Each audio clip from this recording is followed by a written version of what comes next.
Well, he was my brother. I didn't think I could stand it. I've got where I can handle it now. Buddy Holly, uno de los mayores pioneros del rock and roll, falleció trágicamente a la temprana edad de 22, pero décadas después, su hermano, Larry Holly, ha salido a la luz con revelaciones que arrojan una luz más oscura sobre la vida y el legado de Buddy. ¿Qué sorprendente verdad ha revelado el hermano de Buddy Holly sobre sus últimos días y el papel de la industria musical en su trágica historia? Siga con nosotros para descubrir los detalles que se mantuvieron ocultos durante tanto tiempo. Pero antes de entrar en materia, una pregunta. ¿Cuál es su canción favorita de Buddy Holly y por qué es especial para usted? Háganoslo saber en los comentarios. Vida temprana y humildes comienzos profesionales. Nacido en el seno de una familia de músicos, Charles Hardin Holly estuvo expuesto a la música a una edad temprana y aprendió rápidamente el significado de una melodía pegadiza. Llegó a ser un músico de éxito. Sus padres, Lawrence y Ella Holly, no tenían forma de saber que su cuarto hijo alteraría algún día la industria de la música en Estados Unidos. A diferencia de la madre de Buddy, que se quedó en casa para criar a sus hijos, el padre de Buddy trabajó profesionalmente en la industria de la sastrería. Cuando era más pequeño, sus dos hermanos mayores le enseñaron a Buddy los fundamentos de la guitarra. Estas lecciones tenían lugar durante las jam sessions, que eran una de las actividades favoritas de la familia siempre que estaban juntos. Cuando Buddy pasó al instituto, ya había desarrollado un profundo amor por la música y era un músico de éxito. En la época en que el rock and roll empezaba a hacerse notar, el pequeño Buddy no se cansaba de tocarlo, y siguió haciéndolo hasta que se afianzó. Elvis Presley fue objeto de su pasión y afecto personales. En sus años de juventud, tuvo la epifanía de que la música era para él algo más que un pasatiempo. Llegó a este conocimiento a una edad temprana. Su vida estaba en juego. Los dos empezaron a actuar en reuniones locales, y como resultado de sus actuaciones, pasaron a ser conocidos como Buddy y Bob. Forjó una sociedad con Bob Montgomery, un amigo al que conocía desde la infancia. Debido a que Buddy nació en un hogar en el que todos tenían pasión por la música, era imposible que no se convirtiera en artista. El hecho de que todos los miembros de la familia Holly, a excepción de L.O., supieran cantar o tocar un instrumento, demuestra que los Holly tuvieron un gran interés por la música durante su vida.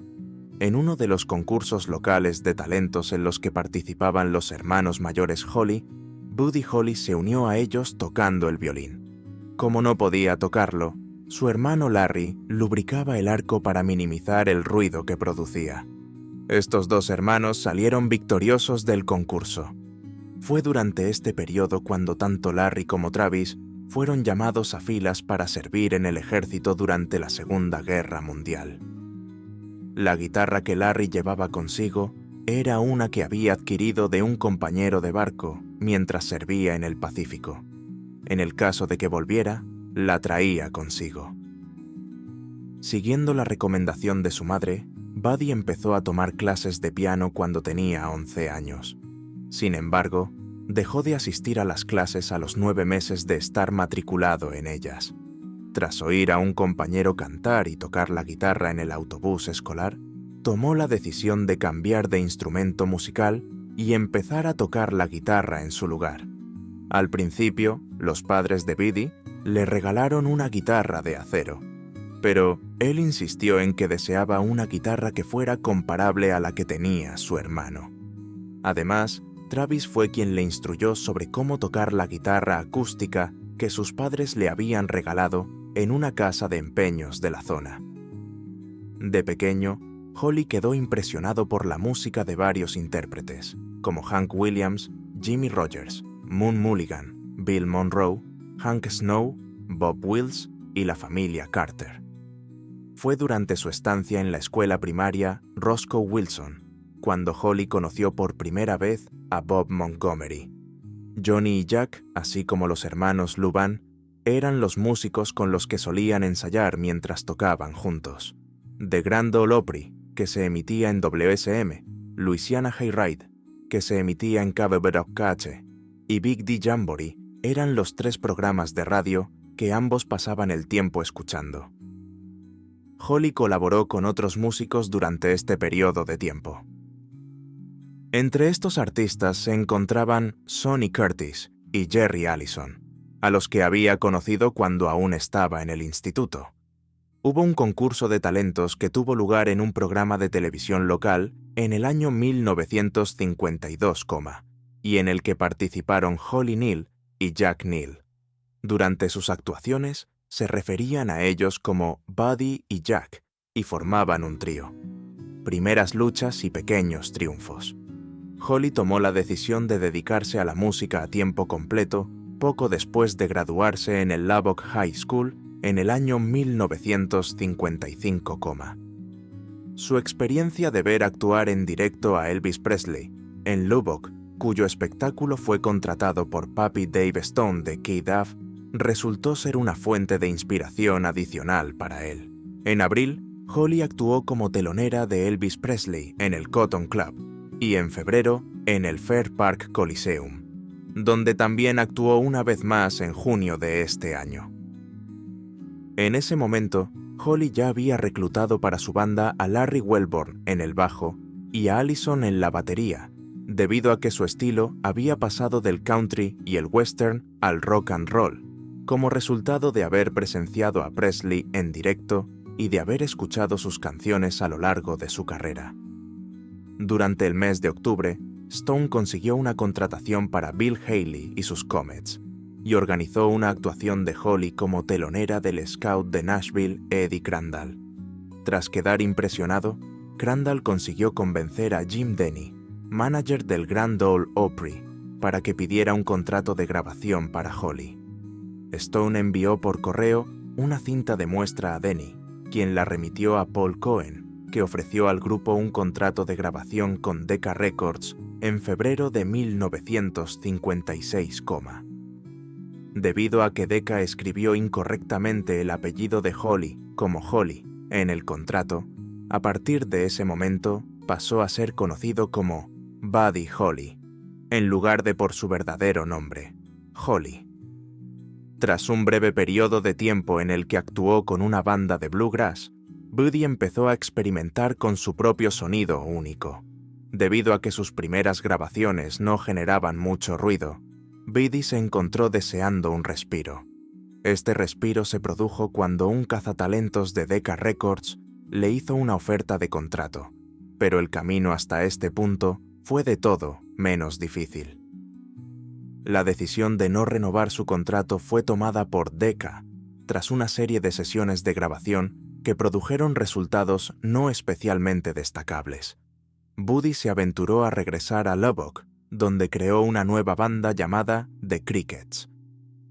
Estaba insatisfecho pero no derrotado por la situación. Fue gracias a este grupo que Buddy pudo finalmente encontrar el éxito.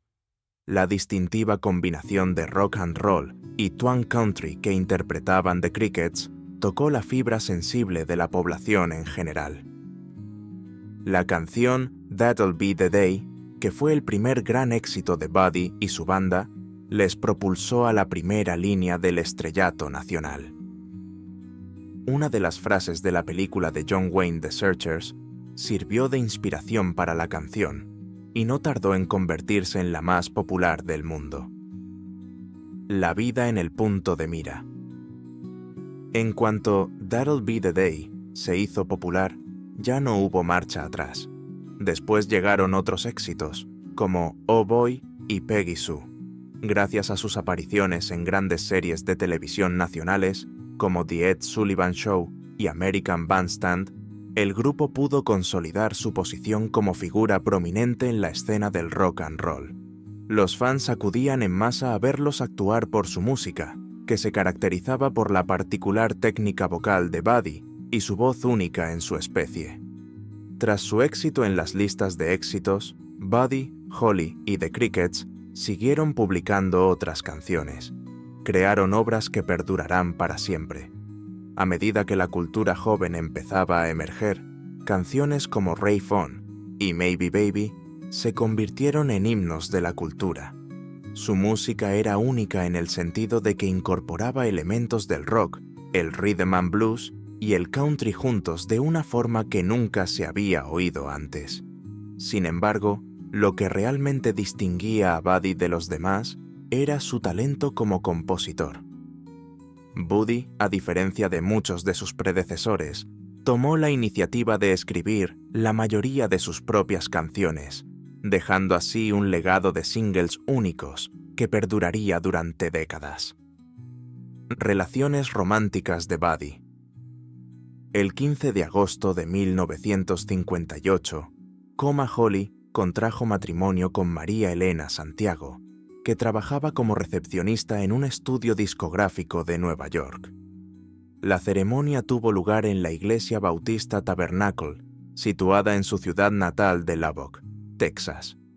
Durante el año 1959, Santiago esperaba su primer hijo, pero sufrió un aborto espontáneo, que se produjo justo después del fallecimiento de Holly. Hacía solo 6 meses que se habían casado. La clásica canción Peggy Sue de Holly estaba influenciada por Peggy Sue Gerring, que fue la idea de la canción. Tenían una conexión lúdica, y Gerring había conocido a Holly en el colegio, cuando salía con el batería Jerry Allison. Holly y Gerring mantuvieron una relación coqueta. Se casaron el 22 de julio de 1958, Gerring y Allison. Los dos matrimonios se fueron juntos de luna de miel a Acapulco, que se encuentra en México. El propio matrimonio de Holly con Santiago fue criticado por ser distante y hostil, y se especuló con que la pareja estaba a punto de divorciarse.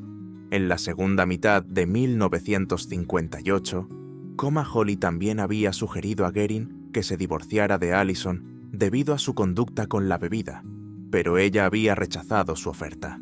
Sin embargo, Gerring acabaría divorciándose de Allison en 1965, a pesar de que el acto del divorcio iba completamente en contra de sus creencias católicas. Holly grabó una versión demo de una de sus últimas canciones, Peggy Sue Got Married, que trataba sobre el matrimonio de Gerring y Allison.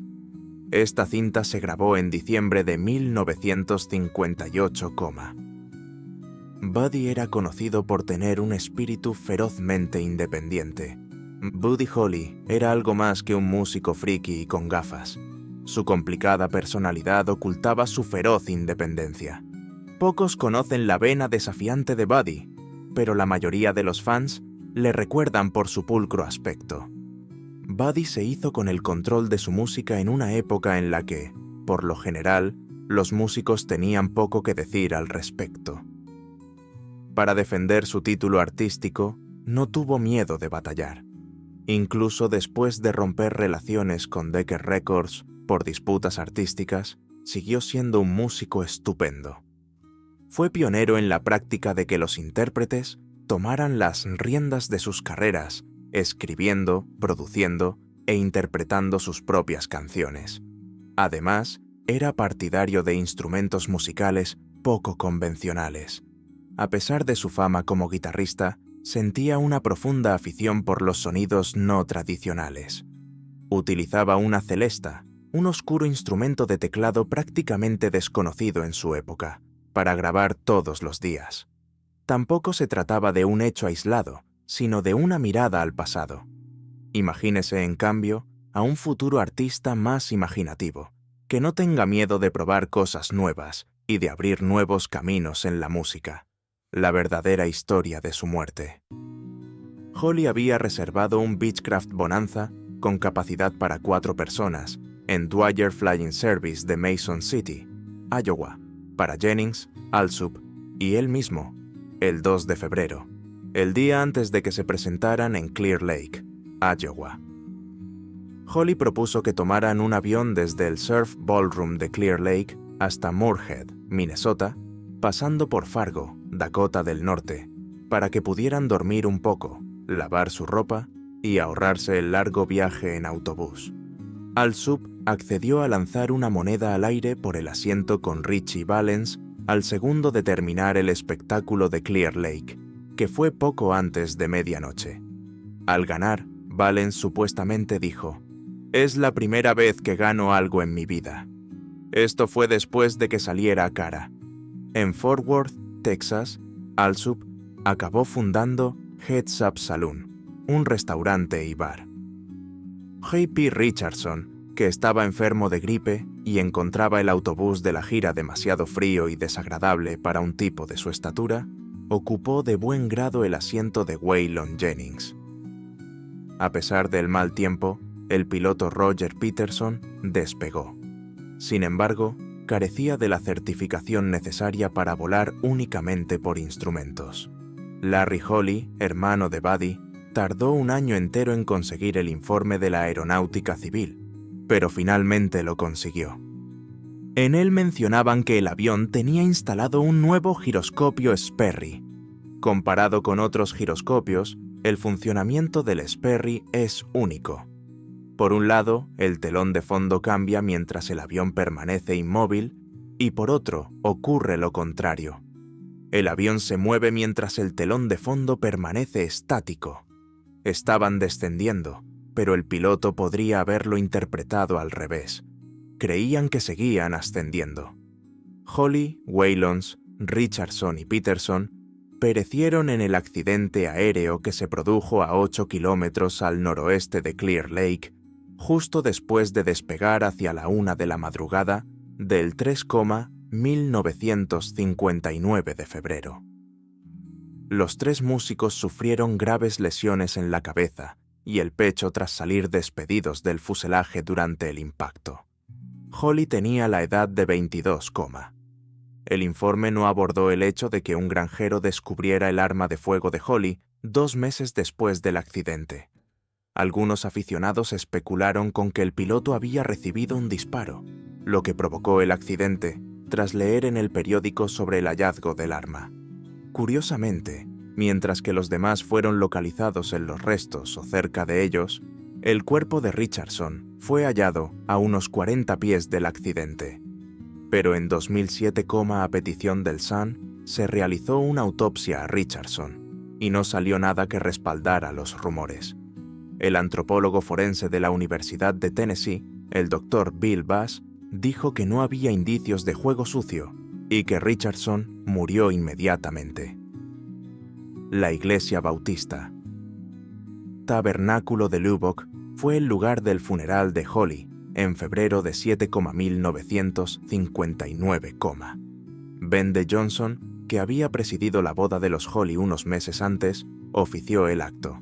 Entre los portadores del féretro se encontraban Sonny Curtis, Bob Montgomery, Nicky Sullivan, Joe B. Malden y Jerry Allison.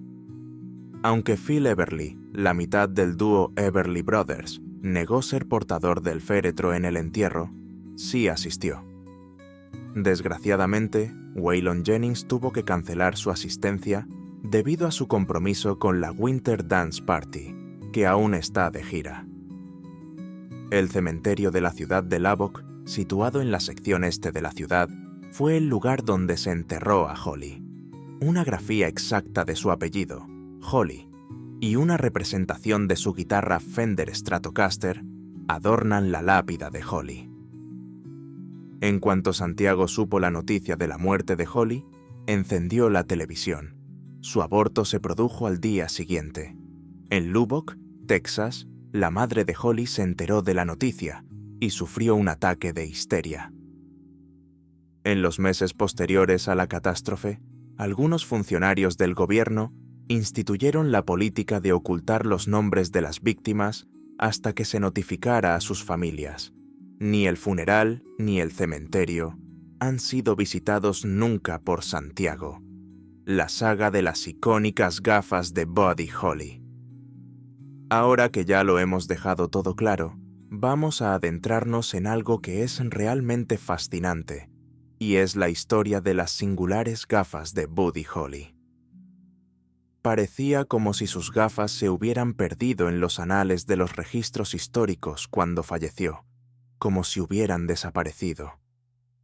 a pesar de que habían estado extraviadas durante más de 20 años, fueron sorprendentemente encontradas en una caja de almacenamiento perteneciente al sistema judicial. Encontrarlas, por otra parte, fue solo el principio de otro desafío al que nos enfrentamos. María, la viuda de Buddy, y los padres de este participaron en un litigio judicial sobre quién debía ser legítimamente el propietario de estas famosas monturas. Finalmente, las gafas fueron entregadas a María, quien las remitió al instante al Buddy Holly Center de Lubbock, Texas, situado en el estado de Texas. Como testimonio del legado permanente que dejó, actualmente se colocan allí como monumento conmemorativo. La vida familiar de Buddy fue un tapiz enmarañado de altibajos. La conexión entre sus hermanos estaba cargada de tensiones, alimentadas por el hecho de que competían entre sí en sus respectivos campos y luchaban con dificultades emocionales que nunca se resolvieron del todo. Durante sus primeros años, Buddy era un estudiante que poseía mucho talento. Sin embargo, también era un poco alborotador. A sus profesores les irritaban las bromas que perpetraba con regularidad, pero a sus compañeros de clase les hacían mucha gracia. Numerosas personas no se dan cuenta de que esto es así. No había razón para preocuparse por el interés de Buddy por el misticismo, porque no se había dado ninguna razón. Era de dominio público que poseía una colección de libros en los que se detallaban sucesos considerados sobrenaturales. En un momento dado, había consultado a una adivina para que le orientara sobre sus circunstancias laborales. La adivina le hizo una aterradora advertencia sobre el futuro. A pesar de que la horrible profecía resultó ser escalofriantemente profética en retrospectiva, prefirió hacer caso omiso de ella en aquel momento. El legado de Buddy en la música sigue vivo. Buddy Holly ejerció una influencia significativa en la música que se ha seguido sintiendo durante mucho tiempo después de su desaparición. Miembro fundador del Salón de la Fama del Rock and Roll, fue una fuente de motivación para un gran número de músicos, como Bruce Springsteen y los Beatles, entre otros. La música de Buddy le sirvió, como mínimo, de fuente de inspiración. En el número de The New Yorker, publicado en 1986, se publicó un homenaje a Buddy Holly. Entre los objetos que poseía Buddy Holly se encontraban un gran número de grabaciones inacabadas, transcripciones en solitario de nuevas composiciones de Buddy Holly, jam sessions informales con compañeros de banda y maquetas de canciones destinadas a otros artistas. Las 6 últimas canciones originales que grabó son las únicas de las que se tiene constancia, y fueron grabadas en su piso en la segunda mitad de 1958. El sobredoblaje de 2 de los temas de Choral Records, con voces de acompañamiento proporcionadas por los Ray Charles Singers y otros músicos de estudio, fue un intento de la compañía en junio de 1959 de imitar el sonido del cricket. Holly pudo publicar nuevos álbumes y singles durante la década siguiente gracias a la gran demanda de su música y a su ajetreada carrera discográfica. Su discográfica pudo hacerlo gracias a la gran demanda de su música. Norman Petty fue el encargado de supervisar la preparación de la mayoría de estas reediciones, que incluyen másters de estudio que antes no estaban disponibles, tomas alternativas, cintas de audición e incluso voces en baja fidelidad procedentes de grabaciones de aficionados que se remontan a 1954. La canción Love is Strange fue elegida para aparecer en el álbum Giant de Buddy Holly, que salió a la venta en 1969 y fue el último disco nuevo que publicó. ¿Qué opina de estas revelaciones? ¿Cree que la industria musical tuvo algo que ver en el trágico destino de Buddy Holly? Comparta su opinión en los comentarios. Nos encantaría conocerla. Gracias por vernos. No olvide darle a me gusta, suscribirse y pulsar la campana de notificación para recibir más historias sobre músicos legendarios. Hasta la próxima.